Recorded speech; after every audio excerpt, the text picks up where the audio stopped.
Programme में आपको खुशामदीद कहते हैं। मैं असदुल्ला खान हूँ। बजट के हवाले से हमारे प्रोग्राम का सिलसिला जारी है। गुज़श्ता प्रोग्राम में हमने एनर्जी के हवाले से बात की थी और देखा था कि पाकिस्तान को एनर्जी सेक्टर में क्या क्या कुछ करने की ज़रूरत है, अब तक क्या क्या कुछ हुआ है। और ख़ास तौर पर कल के प्रोग्राम में हमने जो सर्कुलर डेट है उसके हवाले से तफसील से बात की थी कि ये इतना कैसे बढ़ गया, इसको कैसे कम किया जाना चाहिए। इस पर बहुत हमने तफसील से गुफ्तगू की। आज के प्रोग्राम में हम पाकिस्तान की एक और बहुत बड़ी सनत, जिसको अब सनत का दर्जा दिया जा चुका है, और वो है कंस्ट्रक्शन की या तामीराती जो शोबा है, सनत है, उसके बारे से बात करेंगे कि उसमें प्राइम मिनिस्टर ने जो पॉलिसी अनाउंस की थी 3 अप्रैल 2020 को, अगरचे ये कोविड-19 के दिन चल रहे थे जब प्राइम मिनिस्टर ये पॉलिसी लेकर आए, हो सकता है उसके उस तरह से असरात ना आ सके हों, लेकिन बहरहाल प्राइम मिनिस्टर इस पर कन्विंस्ड हैं कि जो तामीराती शोबा है या ये सनत है, इससे पाकिस्तान का मुस्तकबिल जुड़ा हुआ है। अगर ये सनत तरक्की करती है तो पाकिस्तान तरक्की करता है, पाकिस्तान की मईशत को इससे बहुत फ़ायदा होगा। लेकिन सवाल यह है कि कितना कुछ इस बारे में किया गया है, जो टैक्सों में छूट दी गई या जहाँ जहाँ पर टैक्स को फिक्स किया गया, या जिन जो तामीराती सनत से वाबस्ता शोबे हैं उनमें जिन जिन शोबों को ज़्यादातर को जो छूट दी गई टैक्स के हवाले से स्टील और सीमेंट के अलावा, उससे कितना फ़र्क पड़ा है। और ये जो सनत है ये आइंदा बजट में हुकूमत से या वजारत ख़जाना से क्या तवक्को कर रही है और उसके क्या असरात होंगे, ये आज के प्रोग्राम में हम डिस्कस करेंगे। मेरे साथ अशफाक तोला साहब मौजूद हैं, chairman economic advisory committee ICAP, माहिर मुआशियात हैं। बहुत शुक्रिया अशफाक तोला साहब, आपको खुशामदीद कहते हैं। मोहसिन शेखानी साहब मेरे साथ मौजूद हैं, चेयरमैन आबाद हैं यानी ऑल पाकिस्तान बिल्डर्स एसोसिएशन, और डॉक्टर आबिद सोहेल लहरी साहब मेरे साथ मौजूद हैं, माहिर मुआशियात हैं। मैं तमाम मेहमानों को खुशामदीद कहता हूँ। सबसे पहले मुझे मोहसिन शेखानी साहब, मैं आपकी तरफ आता हूँ। प्राइम मिनिस्टर ने जो पॉलिसी दी और अपना विजन दिया, और वो चाहते हैं कि ये जो कंस्ट्रक्शन इंडस्ट्री है इसको सपोर्ट किया जाए, इससे और 45 शोबे जो हैं वो भी तरक्की करेंगे और ओवरऑल पाकिस्तान की इकॉनमी को फ़ायदा पहुंचेगा। ये कितना इम्प्लीमेंट हो सका, इसका क्या रिज़ल्ट निकला है, कितना फ़ायदा हुआ है, क्या वाकई ये जो सनत है इससे जुड़े हुए शोबे या इंडस्ट्रीज़ मुतहरिक हो गई हैं, और जो प्राइम मिनिस्टर का विजन था उस रास्ते पर चल पड़ी है सनत? बहुत शुक्रिया असद भाई। मैं डेफिनेटली बहुत बड़ा एक इकदाम था प्राइम मिनिस्टर का जो उन्होंने अनाउंसमेंट किया इस इंडस्ट्रीज़ के लिए। 70 सालों से ये इंडस्ट्री डिफरेंट हालात में गुजर रही है और उसको वो इम्पोर्टेंस नहीं है। दुनिया भर में एक बैकबोन की तरह इस इंडस्ट्री को काउंट किया जाता है, और ये इंडस्ट्री चलती है तो एलाइड इंडस्ट्री, 72 एलाइड इंडस्ट्रियां इसके साथ चलती है, जॉब क्रिएशन होती है, इकोनॉमी मूव करती है। किसी भी मुल्क में अगर कई डिफरेंट ऐसे पोजीशन होती है, ऐसे कंडीशंस होती है जैसे कोविड-19 है, तो इस इंडस्ट्री को फाइनेंस किया जाता है ताकि ये एक्टिव हो तो बाकी सारी इंडस्ट्री आपके साथ चलती है। ये इम्प्लीमेंटेशन डेफिनेटली ऐसे वक्त में हुआ है जब कोविड-19 और एक पूरा दुनिया में एक डिफरेंट माहौल बना हुआ है, और जो पॉलिसीज आई हैं वो FBR ने तो अपनी पॉलिसी वाज़ेह कर दी है, लेकिन बाकी अप्रूवल्स अथॉरिटीज़ कुछ प्राइम मिनिस्टर हाउसिंग के हवाले से वो मीटिंगें हमारी चल रही हैं। तो आने वाले वक्तों में विद इन अ मंथ आपको ये नज़र आएगा कि ग्राउंड रियलिटी शुरू हो जाएगी। 1 महीना लगेगा इसको मजीद, लेकिन 1 महीने में आपके अप्रूवल्स शुरू हो जाएंगे, प्रोजेक्ट शुरू हो जाएंगे। जो पेंडिंग इश्यूज है, लाहौर डेवलपमेंट अथॉरिटी है, CDA है, सिंध बिल्डिंग कंट्रोल अथॉरिटीज है, ये सब अपने काम कर रहे हैं। कुछ पॉलिसीज बनाई है कि अप्रूवल्स में हम 30 दिन में 45 दिन में अप्रूवल कर देंगे, इसलिए कि अरबों रुपए के प्रोजेक्ट्स होते हैं और इन महकमों की वजह से रुके होते हैं। इन पॉलिसीज की वजह से, इसकी इंपॉर्टेंस की वजह से अब सब लोग इस पे काम कर रहे हैं, और मैं समझता हूं कि आने वाले वक्तों में बहुत चीजें आपको नजर आएगी। 1 से 1.5 महीना लगेगा, ऑन ग्राउंड आपको ये एक्टिविटी बहुत तेज नजर आएगी। बिल्कुल सही है। इसमें डॉक्टर आबिद सुलैही साहब, एक प्रॉब्लम ये है, कल मैं एक रिपोर्ट पढ़ रहा था गैलप सर्वे के हवाले से, उन्होंने कहा कि कोरोना वायरस के बायस 1,73,00,000 लोग बेरोजगार हो सकते हैं। अब ये एक बहुत बड़ी तादाद है। अब हम एक तरफ तो बात करते हैं कि नई जॉब अपॉर्चुनिटीज़, और दूसरी तरफ जो पहले से लोग जॉब पर हैं उनमें से भी 2.25 करोड़ लोग जो हैं वो जॉबलेस हो जाएंगे। अब ये वाली जो सनत है, आपके ख्याल में तामीराती शोबा अगर काम शुरू करता है तो ये कितना न्यूट्रलाइज किया जा सकता है इन फिगर्स को जो यहाँ पर हमारे सामने आई हैं? डेफिनेटली ये शोबा कंस्ट्रक्शन इंडस्ट्री अगर फुल बूम पे काम करना शुरू कर देगी तो जॉब अपॉर्चुनिटीज तो क्रिएट होंगी, लेकिन इसमें मेरी 2-3 गुजारिशात हैं। पहली चीज जो है कि कंस्ट्रक्शन इंडस्ट्री हो या कोई भी इंडस्ट्री हो, उसको खोलने के लिए सिर्फ उसके लिए पॉलिसीज बनाना ही काफी नहीं होता है। ये भी देखना होता है कि उसके साथ जो बाकी मारूसी हालात है वो कैसे चलते हैं। जब हम कंस्ट्रक्शन इंडस्ट्री की बात करते हैं तो हमें देखना होगा कि शहरों में क्या जो मजदूर हैं, जो लेबर है, क्या वो इन साइट्स पे पहुंच पाएगी या नहीं। हर जगह पे आपके पास लेबर के लिए रखने के लिए रेजिडेंशियल कैंप्स नहीं होते हैं। और फिर जो ट्रांसपोर्टर जो है, क्या वो रिवाइज्ड SOPs जो कोरोना के हैं उस पर अमल दरामद करते हुए जिस तरह के वो फेयर चार्ज कर रहे होंगे, क्या वो लेबर की दस्तरस में होंगे। सेकंड जो है इम्पोर्टेंट वो ये देखना है कि जैसे आज हमने जो नंबर ऑफ इन्फेक्टेड केसेस हैं चाइना को क्रॉस कर लिया है और खुदा न खास्ता ये सिलसिला बढ़ता चला जा रहा है, तो कंस्ट्रक्शन इंडस्ट्री जो है वो अपने SOPs किस तरीके से उस पर अमल पैरा करवा सकेगी। और ये सिर्फ वहाँ पे मौजूद वर्कफोर्स की सेफ्टी के लिए जरूरी नहीं, ये जो बिल्डर्स हैं इनके अपने लिए भी बहुत जरूरी है। अगर मेरे ऑफिस का कोई भी फर्द जो है वो कोरोना पॉजिटिव पाया जाता है तो इसका मतलब यह है कि मैं और मेरी फैमिली बराह रास्त उससे अफेक्ट हो रहे होंगे। तो ये जो SOPs ये सेकंड चीज इसमें आ जाती है। और तीसरा और सबसे अहम जो है वो ये देखना होगा कि हमें कि हमने जो एक सोशल प्रोटेक्शन शुरू कर रखी है, मेरा ख्याल है उसको असेस करने की ज़रूरत है। देखने में ये भी आ रहा है कि बहुत से लोग जो हैं वो बेलचे और कुदाले लेके आपको इस्लामाबाद के सड़कों पे शाम को बैठे हुए ज़्यादा नज़र आते हैं और उनमें शायद 90% डिजर्विंग भी होंगे जिनको काम नहीं मिल रहा। लेकिन अगर वो 1 घंटा वहाँ पे बैठ के लोगों की फिलैंथ्रोपी और चैरिटी की सेंटिमेंट से ज़्यादा बेहतर अर्निंग कर सकते हैं तो फिर वो काम क्यों करेंगे। तो हमें इस चीज़ को भी देखना होगा कि क्या एक ऐसा मैकेनिज्म बनाया जा सके कि वो लोग जो कि काम करना चाहते हैं और जिनको वाकईतन कंस्ट्रक्शन इंडस्ट्री के शुरू करने से काम करना चाहिए, उनको जॉब्स कैसे मिल सकेंगी। यानी ऐसा कौन सा मैकेनिज्म मेरे पास हो कि जो 10 लोग यहाँ पे मैं F11 के किसी एक सिग्नल पे देखता हूँ, मैं उनको बता सकूं कि जी आप फलां जगह पे चले मेरे साथ और वहां पे वो आपको कंस्ट्रक्शन इंडस्ट्री में काम मिल जाएगा।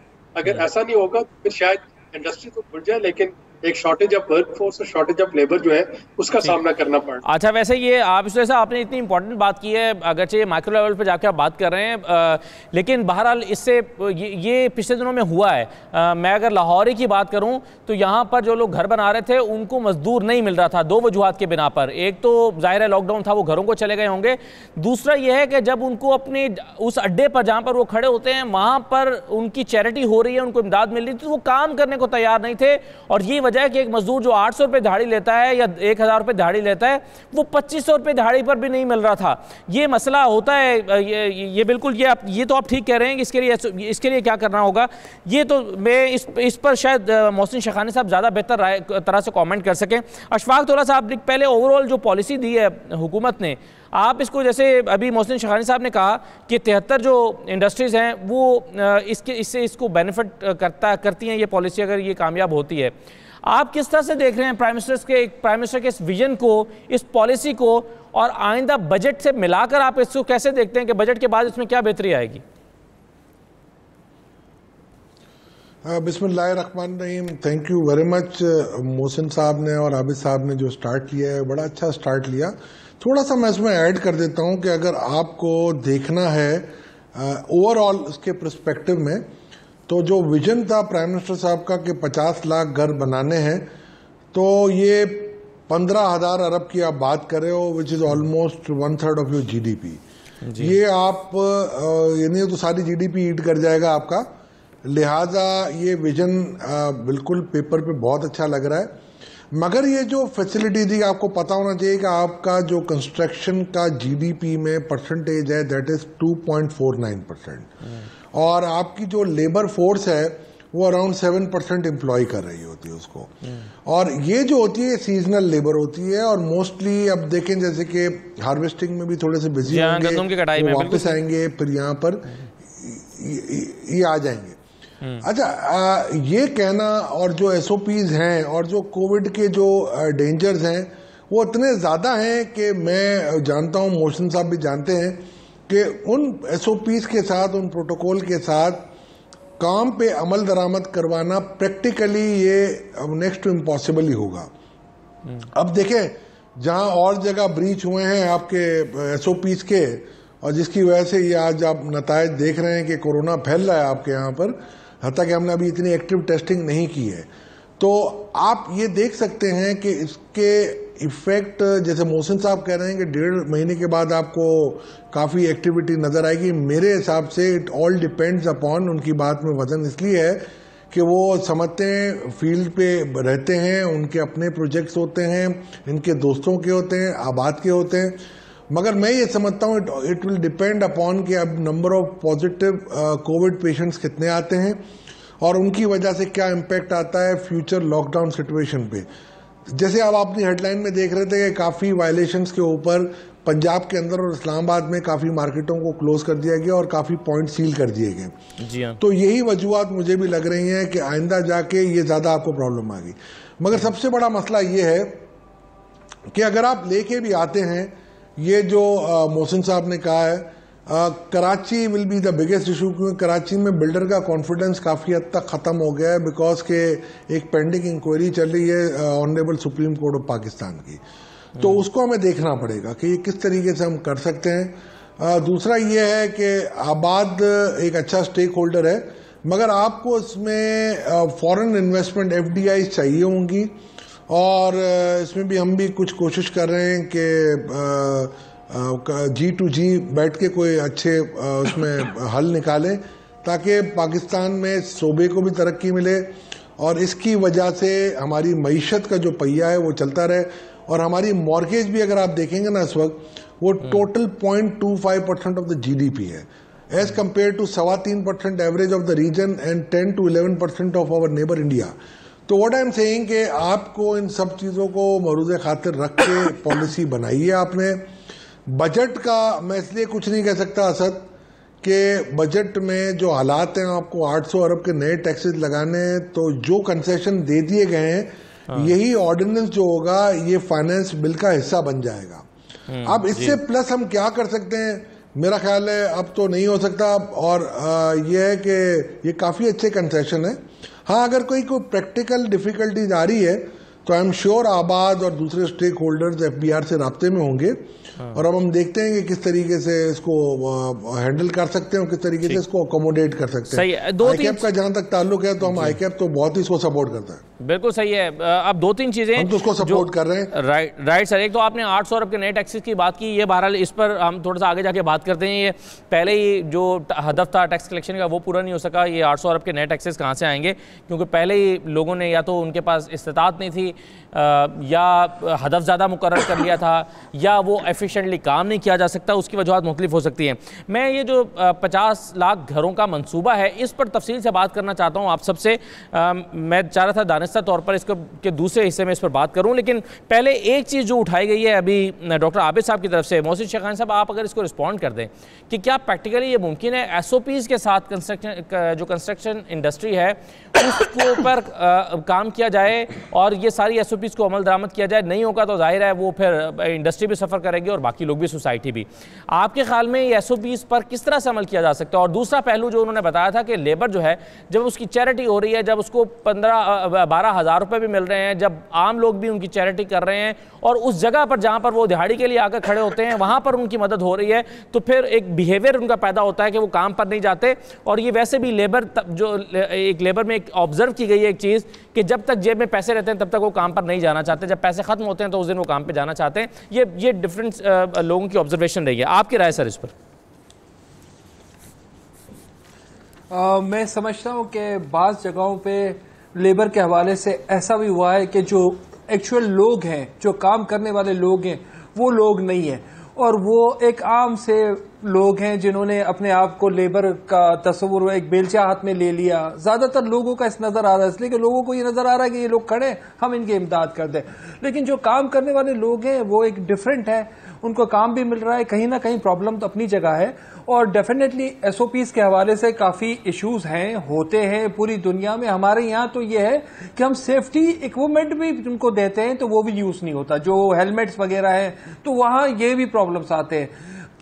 मैं एग्री करूंगा हमारे अशफाक भाई की बात से। अशफाक भाई ऑलवेज हमारे साथ इन चीज़ों में हमेशा रहते भी है, गाइडेंस भी होती है कि कोरोना एक ऐसी चीज चल रही है जो हम सब के लिए बहुत बड़ा इशू, अल्लाह ना करे अगर ये चीजें बढ़ जाती हैं तो दुनिया की सारी एक्टिविटीज पूरे शहर की, पूरे मुल्क की रुक जाएगी। अगर नंबर बढ़ते जा रहे हैं, नंबर बहुत बढ़ते जा रहे हैं, जब लोगों को एक खौफ होगा, चीजें होंगी, तो बाकी सारी चीजें सेकेंडरी है।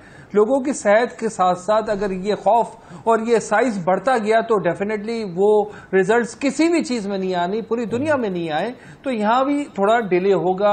इन चीजों को देखने की बहुत जरूरत है। लेबर के हवाले से अब रमजान वाला सीजन जो कंस्ट्रक्शन एक्टिविटीज होती है बहुत स्लो होता है, लेकिन रमजान के बाद ये एक्टिविटीज जब प्रोजेक्ट्स आने होते हैं, आप समझे 300 प्रोजेक्ट्स हमारे इस वक्त बिल्डिंग कंट्रोल में, कराची के हवाले से सिर्फ बात कर रहा हूं, 300 प्रोजेक्ट कराची में पेंडिंग है जो अभी अप्रूवल प्रोसेस में थे, जिनके इश्यूज थे, अब वो शुरू होने जा रहे हैं। तो ये इस तरीके से लाहौर में अलग प्रोजेक्ट्स हैं, इस्लामाबाद अलग है, हैदराबाद अलग है, डिफरेंट सेक्टर्स में वो प्रोजेक्ट्स हैं।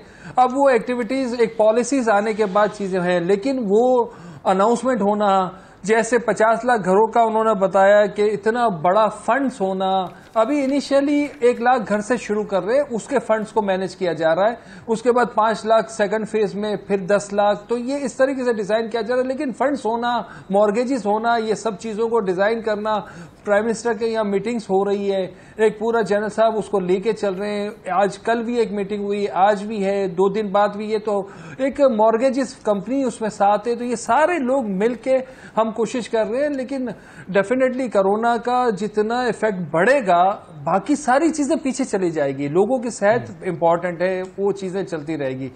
तो उसके हवाले से हमें देखना है, लोगों के अभी लेबर अवेलेबल है, अभी लोग आए में, जो हमारे पुराने साइट्स हैं वो शुरू हो गई हैं, सारी SOPs कोशिश कर रहे हैं, लेकिन 100% नहीं हो रही, हो नहीं पा रही। लोगों को जब मास्क दिया जा रहा है, वो जब साइट पे काम करता है, मास्क जेब में रख के अपने कामों में लग जाता है। सैनिटाइजेशन आप इंटर करेंगे साइट पे उस वक्त हो जाता है, लेकिन अंदर जाके जब वो अपने कामों में लगता है तो वो नहीं हो पाता, 50-60% भी इम्प्लीमेंट नहीं हो रहा। सही, बिल्कुल ठीक है। अब मसला ये है कि जो 50 लाख घरों का मंसूबा है, डॉक्टर आबिद साहब, ये आपके ख्याल में क्या ये टारगेट के मुताबिक काम चल रहा है, टारगेट से पीछे चल रहे हैं, ठीक चल रहा है, ये कितना कामयाब होने की तवक्को है, और इसको कितनी सपोर्ट चाहिए बजट से? देखिए, यकीनी तौर पे ये टारगेट से बहुत पीछे है, लेकिन बजट से ज्यादा जो इस पर सपोर्ट चाहिए वो एक एनेबलिंग इन्वायरमेंट की चाहिए। और तौला साहब की बात से मैं बिल्कुल मुत्तफिक हूँ कि उसमें जब तक हमारे पास मॉर्गेज कंपनीज नहीं आती हैं और वो आसान शराइत पे मॉर्गेज जो है वो फराहम नहीं करती है, जैसे कि दुनिया के दूसरे ममालिक में, और मैं तरक्की याफ्ता ममालिक की मिसाल नहीं देता, मैं भारत की मिसाल देता हूँ। अगर आप भारत के मॉर्गेज सेक्टर को देखें और उसका GDP में कंट्रीब्यूशन देखें और उसका वो इंटरेस्ट रेट देखें, तो वो एक पाकिस्तान और उसके दरमियान एक जमीन आसमान का फर्क है। हम जानते हैं कि हमारे यहाँ इस वक्त हाउसिंग की किल्लत है, और इसमें 2 चीजें करने की जरूरत है। एक तो मॉर्गेज इंडस्ट्री को हमें फरोग देना है, और उसके बाकायदा इस तरह के रूल्स बनाने हैं कि लोगों को कमर्शियल लोन नहीं बल्कि घरों के लिए कर्जा। और पूरी दुनिया में मॉर्गेज का तस्वर ये होता है कि अगर मेरा जाती घर नहीं, तो जो पैसे मुझे किराए की मद में देने हैं हर महीने, तकरीबन उतने ही पैसे दे के या उससे थोड़े से ज्यादा मैं 20 सालों में या 15 सालों में अपना घर जो है वो छत कर सकूँ। दूसरा जो हमें देखना है ये कि इस वक्त हमें वर्टिकल एक्सपेंशन की तरफ जाना है जी, हॉरिजॉन्टल स्पेशल एक्सपेंशन जो थी लैटरल एक्सपेंशन वो पॉसिबल नहीं है। पाकिस्तान में सिवाय कराची के कहीं भी अपार्टमेंट और फ्लैट कल्चर जो है वो बवजूद नहीं आ सका। उसके बाद मार्केट टावर की जो ट्रेजेडी हुई उसकी वजह से भी बहुत बुरे तरीके से हिट हुआ, आलदो के इस्लामाबाद में। उसके बाद 1-2 जो अच्छे प्रोजेक्ट्स होते हैं वो बने। तो बजाय इसके हम जो है वो फैले, लैटरली फैले, स्पेशली फैले, हमें वर्टिकली जो कंस्ट्रक्शन है उसकी तरफ तवज्जो देना होगी। वो होगी भी कॉस्ट इफेक्टिव, ज्यादा लोग उसमें समा सकेंगे, और वो हमारे जो नेचुरल रिसोर्सेज हैं और जो जमीन की अवेलेबिलिटी है उसको भी काफी हद तक उसके जो रिस्क है उसको मिटिगेट करेंगे। और तीसरी और इम्पोर्टेंट चीज पे इसी कंस्ट्रक्शन के मद में वो मैं देखता हूँ, जब आप GT रोड पे सफर करते हैं तो हमारा जितना इस वक्त फर्टाइल एरिया था वो सारा का सारा इस वक्त इंडस्ट्रीज की नजर हो चुका है। जब डिस्ट्रिक्ट गवर्नमेंट जो है वो कोई रूल्स नहीं बनाएगी तो एक वक्त ऐसा आएगा जबकि शायद हम हाउसिंग की किल्लत तो पूरी कर लें, 50 लाख घर इस 5 साल में नहीं बन सके तो शायद 10 साल में बन जाए, लेकिन फिर फसल उगाने के लिए हमारे पास कुछ नहीं होगा, और वो एक फूड इनसिक्योरिटी का प्रॉब्लम। तो बजाय इसके कि हम इस तरह की हाउसिंग सोसाइटीज जो है उनको प्रमोट करें, जो कि एक दफा बन जाए तो उसके बाद उनका कोई वाली वारिस नहीं होता, ना उसकी कोई सड़क की मेंटेनेंस के लिए आता है, ना बाकी सीवरेज और बाकी चीजों की मेंटेनेंस, और हम अर्बन स्लम्स क्रिएट कर रहे होते हैं। तो उसकी बजाय हमें थोड़ा सा यहाँ पे भी कुछ ना कुछ जो है चेक एंड बैलेंस मैकेनिज्म जो है वो रखना होगा कि हम घरों की जो डिमांड है उसको पूरा कर सकें, लेकिन हम अर्बन स्लम क्रिएट करें। जी, असल में इस पर मुख्तलिफ तरह के एतराज़ात रहे हैं अशफाक तौला साहब इस मंसूबे पर, जिसमें से एक कॉमन सा ये रहा है कि ये चूँकि प्रोजेक्ट कम आमदनी वाले तबके के लिए, और कम आमदनी से मुराद कम से कम आमदनी जो है वो 18,000 रुपये अगर किसी की है, या चलें आप इसको बढ़ा के 25,000 भी कर लें या 30,000 भी कर लें, तो टैक्सेस इतने ज़्यादा हैं, महंगाई इतनी ज़्यादा है इन्फ्लेशन की वजह से, फिर भी वो शख्स जिसकी 25-30 हज़ार रुपये आमदन है वो 10-12 हज़ार रुपये माहाना मकान की मद में अदा नहीं कर सकता। अब अगर आप उसको इससे कम लेना चाहते हैं, यानी आप चाहते हैं कि चलें वो 5,000 अदा कर सकता है, तो उस सूरत में वो जो 5 मरले का मकान या छोटा घर है वो 30 साल में या 25 साल में उसकी कीमत अदा करेगा, तो रिकवरी का मसला पैदा हो जाएगा। इसलिए वो इदारे जिन्होंने फाइनेंस करना है, चाहे वो बैंक्स हों या मॉर्टगेजेस कंपनीज हों, वो उसमें अपना इंटरेस्ट नहीं लेकर आ रही। तो क्या इसको इसी कॉन्सेप्ट के तहत इस मनसूबे को डेवलप किया गया, या ऑल्टरनेट मनसूबा भी कोई हुकूमत के ज़हन में है इसकी फाइनेंसिंग का?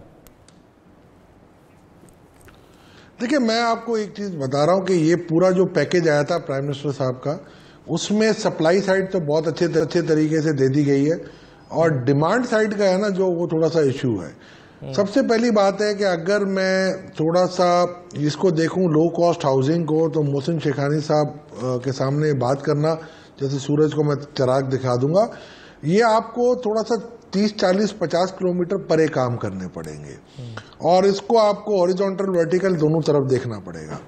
हमने जो एस्टिमेटेड कॉस्ट निकाली थी वो ये थी कि जी को कोई 30 लाख रुपए का अगर एक घर बनता है 700 स्क्वायर फुट का, तो उस पर अगर मैं 70-30 के रेशियो पे फंडिंग लेता हूं, और 25% पे अगर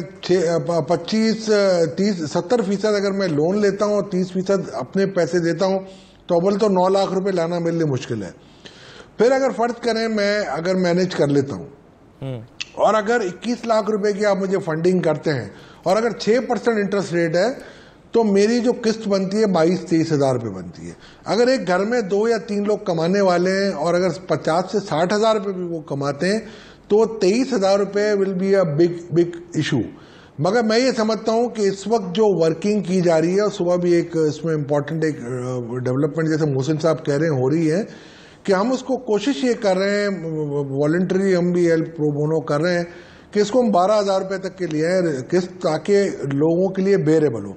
मगर हैविंग सेड दिस, अगर इवन 12,000 भी है और 50,000 3 लोग कमाते हैं, और 3 लोगों को अगर हमें कम्यूट करना पड़ेगा शहरों की तरफ उनके अपने काम के लिए, तो एक बहुत बड़ी कॉस्ट होगी इंफ्रास्ट्रक्चर डेवलपमेंट की गवर्नमेंट के लिए।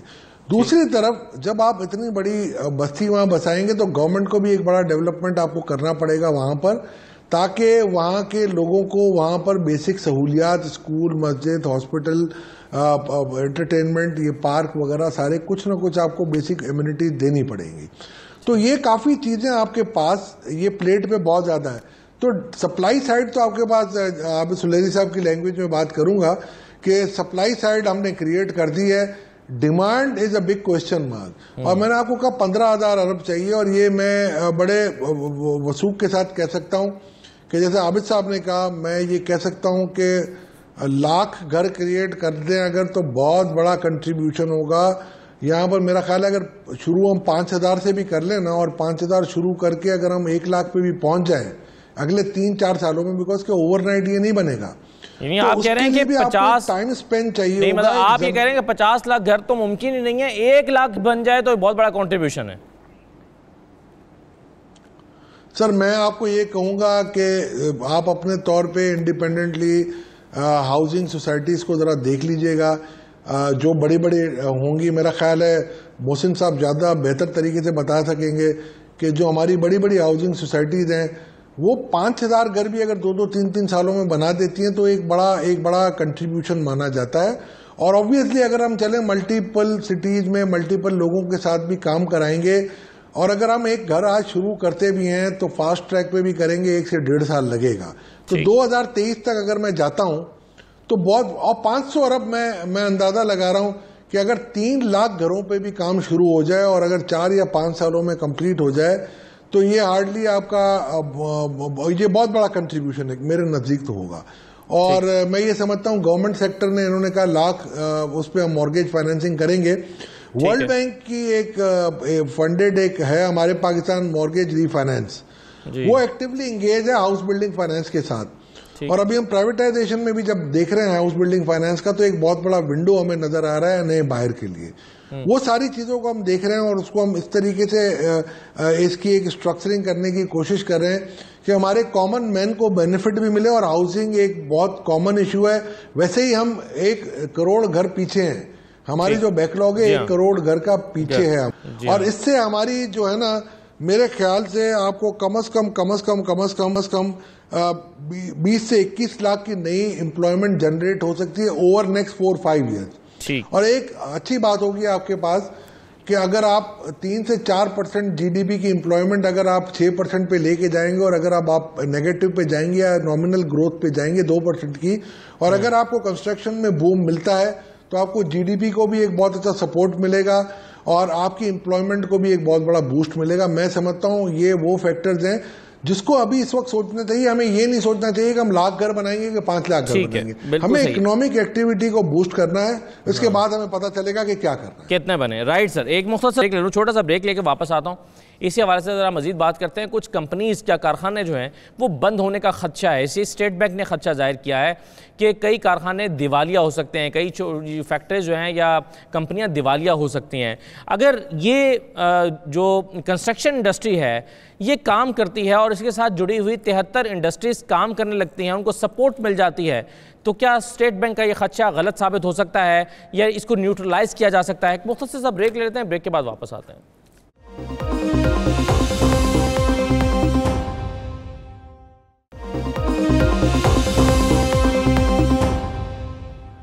दोबारा खुशामदीद कहते हैं आपको। हम बजट को और पाकिस्तान की इकोनॉमी को जाहिर है इस वक्त इस सिनेरियो में कोरोना के पर्सपेक्टिव में ही देख रहे हैं। अब ये बजट बनने जा रहा है, ये कोरोना से मुतासर है। आइंदा 6-8 माह तक अगर ये बरकरार रहता है तो जाहिर है उसमें भी बहुत सारी इंडस्ट्रीज़ जिनका ताल्लुक बैरून ममालिक के साथ है, इंपोर्ट्स के साथ है, एक्सपोर्ट्स के साथ है। और हमारे यहाँ तो बहुत सारे कामों में इंपोर्ट्स और एक्सपोर्ट्स का दखल होता है, इवन कंस्ट्रक्शन इंडस्ट्री में भी है।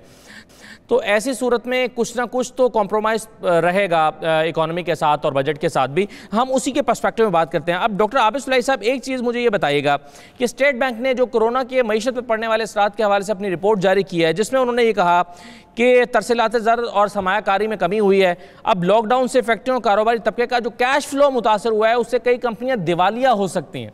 अब मैं आपसे जानना ये चाह रहा हूँ कंस्ट्रक्शन इंडस्ट्री के पर्सपेक्टिव में कि अगर हम कहते हैं कि 73 इंडस्ट्रीज जो हैं वो काम करने लगती हैं, अगर ये इंडस्ट्री चल रही हो, तो अगर इस इंडस्ट्री को सपोर्ट मिले जैसे कि प्राइम मिनिस्टर ने अपनी पॉलिसी दी है, तो इन 73 इंडस्ट्रीज को चलाकर ये जो खदशा है जो स्टेट बैंक ने भी जाहिर किया है, इसको किस हद तक न्यूट्रलाइज किया जा सकता है? सर देखिए, यही वो मारूजी हालात हैं जिनमें मैंने पहले सेगमेंट में जिनकी तरफ इशारा किया था। STPI की एक स्टडी है कि तकरीबन 1 मिलियन के करीब जो SMEs हैं वो 1 महीने की बंदिश के बाद दोबारा बिजनेस में नहीं आ पाएगी। और जो आने वाला माली साल है वो मैं मज़ीद मुश्किल देख रहा हूँ। ना सिर्फ ये कि ऑफ एंड ऑन शायद हमारे पास सॉफ्ट लॉकडाउन और हार्ड लॉकडाउन और सिलेक्टिव लॉकडाउन ये चलता रहे, बल्कि जो अनसर्टेनिटी वैसे भी डिजीज़ की वजह से आएगी, उसकी वजह से भी बहुत सी छोटी इंडस्ट्रीज़ जो हैं वो शायद बिजनेस में वापस नहीं आ सकेंगी। इसी तरीके से वो इंडस्ट्रीज़ जो कि जिसके लिए रॉ मटेरियल या इंपोर्ट करना होता है, उसको हमें देखना होगा कि वो कैसे चल रही होंगी। हमें ये भी देखना होगा कि क्या हम सीमेंट पे एक्साइज ड्यूटी जो है उसमें इस बजट में कमी लाने की पोजीशन में होंगे या नहीं। यकीनी तौर पे FPR जो है वो इस चीज़ की मुखालफत करेगा, लेकिन कंस्ट्रक्शन इंडस्ट्री को अगर हमें रिवाइव करना है तो उसके जो मेजर इंग्रेडिएंट हैं स्टील और सीमेंट, यकीनी तौर पे उनकी कीमत जो है वो हमें एक मुनासिब रेंज में रखना होगी ताकि लोग जो है वो इस इंडस्ट्री की तरफ इसमें इन्वेस्ट भी करें और इसमें और यही दो शोबे हैं जो टैक्स से मुस्तस्ना नहीं करार दिए गए, इन पर टैक्स लागू रहेगा, तो इन्हीं के बारे में आप कह रहे हैं कि इसकी प्राइस को कंट्रोल रखना पड़ेगा।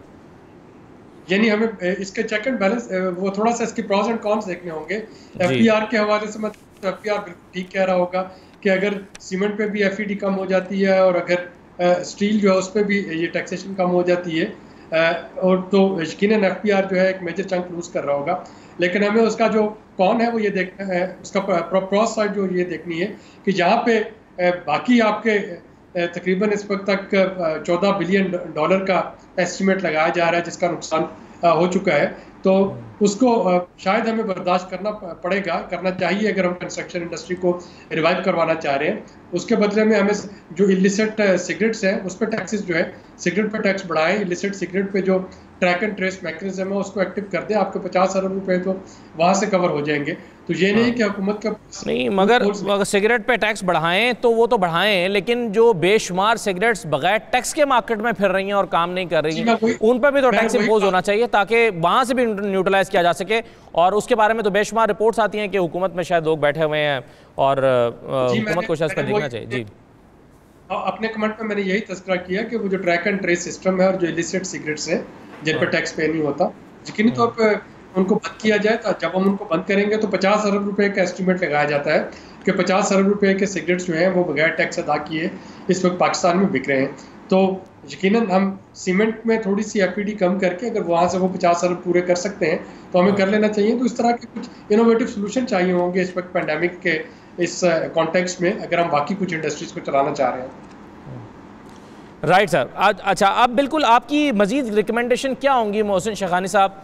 बहुत बड़ा रिलीफ आपने शुरू में कहा कि प्राइम मिनिस्टर का जो विजन है या जो रिलीफ दिया गया है वो बहुत काबिल तारीफ है। अब आप मजीद क्या एक्सपेक्ट कर रहे हैं हुकूमत से कि बजट पे क्या होना चाहिए इस इंडस्ट्री के लिए? दो तीन चीज़ें बहुत इंपॉर्टेंट है। जैसे डॉक्टर साहब ने कहा कि सीमेंट और आयरन मतलब स्टील ये बेसिक आइटम है और ये 45% ऑफ द कंस्ट्रक्शन, मतलब एक प्रोजेक्ट होता है तो 40 से 42% ये दो आइटम हमारे यूज होते हैं। तो ये इम्पॉर्टेंट है कि एक तो इसकी प्राइस को भी कंट्रोल करना है और इसको टैक्स में जो हम रिलीफ दे सकते हैं वो भी देना है, सीमेंट को भी। और इसलिए कि इंटरनेशनली आप स्टील की बात करते हैं तो 72-74 हज़ार रुपये टन दुनिया में अभी है और हमारे यहाँ स्टील की प्राइस है 1,10,000 12,000। तो ये बहुत बड़ा फर्क है। तो हमें एक कार्टेलाइजेशन भी नहीं हो, प्राइस को भी कंट्रोल करना है। नंबर 2 सबसे इंपॉर्टेंट है मॉर्गेज रेट। हमें मॉर्गेज रेट को कम करना पड़ेगा। पूरी दुनिया में हाउसिंग के लिए जब भी आप पहला घर खरीदता है कोई आदमी तो वहां तो 1% 0% पे पूरी दुनिया में दी जाता है, इसलिए कि ये अगर स्लम्स में जाएगा या इलीगल उसमें जाएगा तो प्रॉब्लम होगा। कोई छोटे घरों के लिए कोई आपको रेट ऑफ इंटरेस्ट बहुत कम करना पड़ेगा, उसके लिए स्पेशल डिजाइन करना पड़ेगा ताकि लोगों को जो अफोर्डेबिलिटी है वो हो, उसकी इंस्टॉलमेंट वो पे कर सके। जैसे अशफाक भाई ने शुरू में कहा कि 10,000 रुपए इंस्टॉलमेंट आएगी। लेकिन सर 0% पे फाइनेंस करने के लिए कौन आएगा? कौन स्टेप फॉरवर्ड करेगा फाइनेंस करने के लिए 0% या 1% पे? नहीं होना चाहिए, लेकिन 4% आप कर सकते हैं। जब सब्सिडाइज भी गवर्नमेंट कर रही है 8% है, 4% पे भी करेंगे तो वो इंस्टॉलमेंट जो हम सोच रहे हैं वो इंस्टॉलमेंट का टारगेट वो अचीव कर लेगा। लोगों की अफोर्डेबिलिटी होगी तो देखिए ये लोग कौन है जो घर में नहीं रह रहे, ये स्लम्स में रह रहे हैं या कच्ची आबादी में रह रहे हैं या रेंटल पे रह रहे हैं, किराए के घर पे रह रहे हैं। ये 3 जगहें हैं जहां पे ये है। और शॉर्टफॉल ऑफ हाउसिंग जो हर साल हो रहा है, तकरीबन आप समझे कोई हमें जरूरत होती है कोई 4-5 लाख घरों की और हम लोग तकरीबन 2.5 लाख 1.5 लाख 2.25 लाख, ये शॉर्टफॉल कंटिन्यू चली आ रही है। सप्लाई लाइन थी नहीं, सप्लाई लाइन को कभी हमने डिजाइन ही नहीं किया था। आज जाके इस इंडस्ट्री के बारे में डिस्कस भी कर रहे हैं और बातें भी कर रहे हैं और उसकी इंपॉर्टेंस आज हम 70 सालों के बाद ये डिस्कस कर रहे हैं। डेफिनेटली थोड़ा टाइम लगेगा इन चीजों को, लेकिन जो दुनिया में हो रहा है उसको हमें देखना पड़ेगा। जब हम हर मॉडल को दुनिया को देखते हैं तो आपको नजर आता है कि पहला घर आपको घर देने के लिए फर्स्ट हाउस छोटे लोगों को, बड़े लोगों को भी नहीं, वो 30 लाख 25 लाख वाले घरों को हमें 4%, 4.5% के उस पर डिजाइन करना पड़ेगा। कहीं सब्सिडाइज गवर्नमेंट ने 31 अरब रुपए रखे हैं, उसको थोड़े से बढ़ाने पड़ेंगे, कहीं ना कहीं कट डाउन करके लोगों को अगर प्लान स्कीम में लाएंगे तो आपकी एजुकेशन बेहतर होगी, हेल्थ बेहतर होगी, उनको इंफ्रास्ट्रक्चर बेहतर मिलेगा। अगर अनप्लान में जाएंगे तो वही आपके ऊपर बोझ आता है, वही लॉ एंड ऑर्डर सिचुएशन खराब होती है, वही आपका हेल्थ नहीं होती, वहीं इससे सारी आपको प्रॉब्लम्स क्रिएट होती हैं। तो पूरी दुनिया में जहां भी स्लम्स और कच्ची आबादी हो वो भी रीडेवलपमेंट, रिहेबिलिटेशन हो रही है, लेकिन हमारे यहाँ अभी तक सिर्फ पॉलिसीज बनी, चीजें नहीं हो रही। लास्ट आप ये देख लीजिए, ये जो अभी अशफाक साहब ने राय दी कि उन्होंने 5,000 घरों से शुरू करें और अगर आप अगले 3-4 साल में 1 लाख घर बना लेते हैं तो ये बहुत बड़ा कंट्रीब्यूशन होगा। और फिर वो ये भी कह रहे हैं कि इन फिगर्स में मत पड़ें, आप घर बनाएं, जितना बना सकें उतने बना लें, जितना कंट्रीब्यूट कर सकते हैं कंट्रीब्यूट कर लें।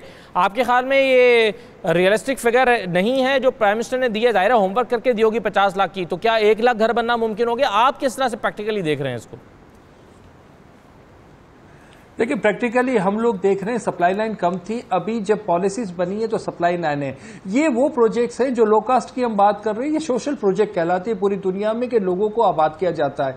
इसके लिए फाइनेंस कम रेट पे होती है, लेकिन मैंने जो अभी प्रपोजल जो दिया है, हमें 11,000 एकड़ जमीन चाहिए होती है अगर 2 लाख घर बनाने, तो 2 लाख घरों का तो प्राइवेट सेक्टर ने डायरेक्टली ऑफर किया है और हम ये 5 साल में 5 लाख घरों को बना सकते हैं, जो 120 गज 5 मरले पे होगा, जिसकी 30 लाख रुपए कीमत होगी और 700 स्क्वायर फीट कंस्ट्रक्शन एरिया होगा। ये वो है जो डिमांड भी है, लेकिन फाइनेंस का डेफिनेटली जरूरत पड़ेगी, फाइनेंस आपको चाहिए होगा और फाइनेंस को मैनेज करना पड़ेगा। वर्ल्ड बैंक ऑलरेडी कहां से करेंगे, सबसे बड़ा सवाल ये जी, कौन करेगा, कहां से करेंगे? 4%? क्या अशफाक साहब 4% पे भी करने के लिए तैयार नहीं है कंपनीज या बैंक्स?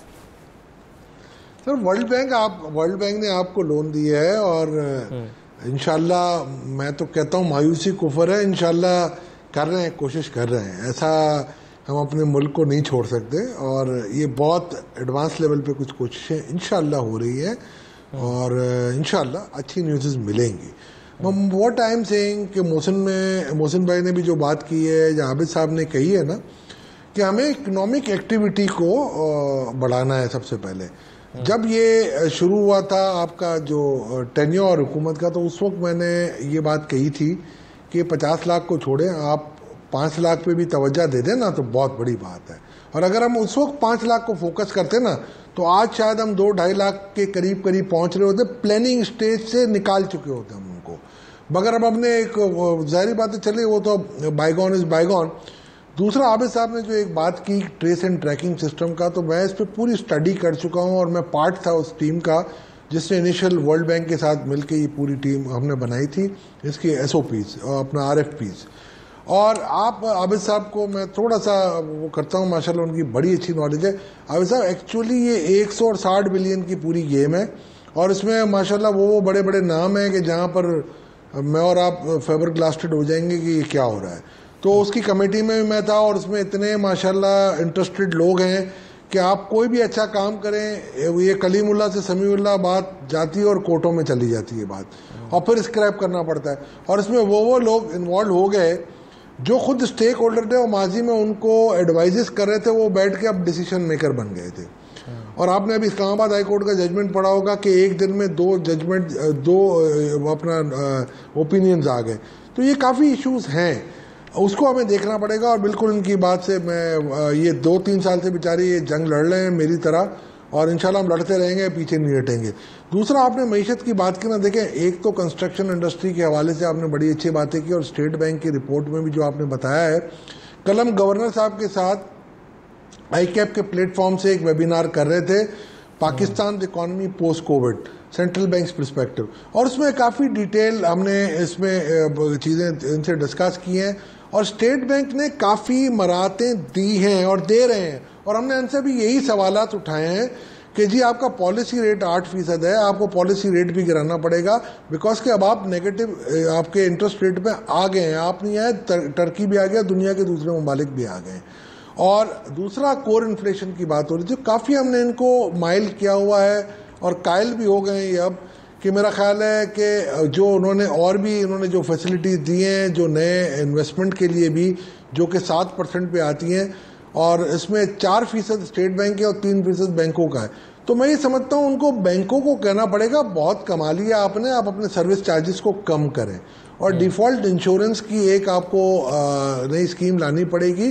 स्टेट बैंक को अपने, मेरा ख्याल है अगले 5 सालों तक ना मार्कअप रेट या जो है ना 1% पे लाना पड़ेगा नई इन्वेस्टमेंट के लिए। आप देखें रिसेशन में जब आप आ जाते हैं, अल्लाह ना करे, 8% आने से शरह सूद के कम होने से जो 8% पर आया, इससे फर्क नहीं पड़ना चाहिए आपके ख्याल में? नहीं, मैं देखें इसको, मैं आपको ये नहीं कह रहा, मैं ये कह रहा हूँ कि नीचे आप लाएंगे ना तो इतनी इकोनॉमिक एक्टिविटी बढ़ेगी जी। और जब तक इकोनॉमिक एक्टिविटी आपको बढ़ानी है, अमेरिकन आपके जो डिप्रेशन के ये आपके सामने मिसालें हैं, और आपने देखा होगा कि उस डिप्रेशन में एक गलती नोट ना छापने की उनको बिल्कुल ग्रेट डिप्रेशन में ले गई थी। तो अब आप ये गलती ना करें, रिसेशन से डिप्रेशन में ना जाएं। आप वैसे ही 1.1 ट्रिलियन के नोट छाप चुके हैं और मजीद आपको छापने पड़ेंगे आपकी इकोनॉमिक एक्टिविटी को चलाने के लिए, बिकॉज की एग्रीगेट डिमांड आपके नहीं बढ़ाएंगे, इस वक्त परचेजिंग पावर नहीं है लोगों के पास। अच्छा, खुदा ना खास्ता ये तमाम चीज़ें जो हो रही हैं, इसका रुपए के ऊपर नेगेटिव इम्पैक्ट तो नहीं पड़ सकता? मुख्तसरन ज़रा अशफाक साहब आप बताइए, फिर डॉक्टर साहब आप भी। मैं ये कह रहा हूँ, देखें आपने अगर एवरेज में पिछले 5 साल का देखता हूँ और नोटों की प्रिंटिंग के हिसाब से अगर हम देखते हैं तो मेरा ख्याल है ये पाकिस्तान की हिस्ट्री की सबसे ज़्यादा नोट प्रिंटिंग इस साल हुई है, 1.1 ट्रिलियन 11 महीने में। अच्छा। और इन्फ्लेशन इसकी वजह से भी आ सकता है क्योंकि सप्लाई साइड है, मगर एवरेज मैंने पिछले 5 सालों का जो देखा है, मैं ये 2 साल हटा के मैं देखूं, अगर मैं 13 से लेकर 18 तक, तो उसका एवरेज इन्फ्लेशन इम्पैक्ट जो है ना 1% आ रहा है, अराउंड 490 बिलियन के नोट प्रिंट। डॉक्टर साहब, तो 1 से 2% आएगा, मगर अभी आप नेगेटिव इंटरेस्ट पे काम कर रहे हैं तो करने दें इनको, क्या फर्क पड़ता है आपको? जी डॉक्टर आप साहब जी। यकीनी तौर पे इसका प्रेशर आएगा पाकिस्तान की करेंसी पे, रुपये वर्सेस डॉलर पैरिटी पे, लेकिन इस वक्त हमें, और मैं फोर्सी कर रहा हूँ कि दुनिया को एक कोविड मार्शल प्लान जो है वो दिया जाएगा। जैसे मार्शल प्लान वर्ल्ड वार 2 के बाद आया था यूरोप को के लिए अमेरिका की तरफ से, अब शायद अमेरिका उसका इतना एक्टिव हिस्सा नहीं बनेगा, लेकिन चाइना समेत बहुत से जो मेजर प्लेयर्स हैं उनकी तरफ से डेवलपिंग कंट्रीज़ के लिए कोविड मार्शल प्लान जो है वो यकीनी तौर पे आएगा, क्योंकि उसके बगैर तरक्की पजीर ममालिक इसका मुकाबला नहीं कर सकेंगे।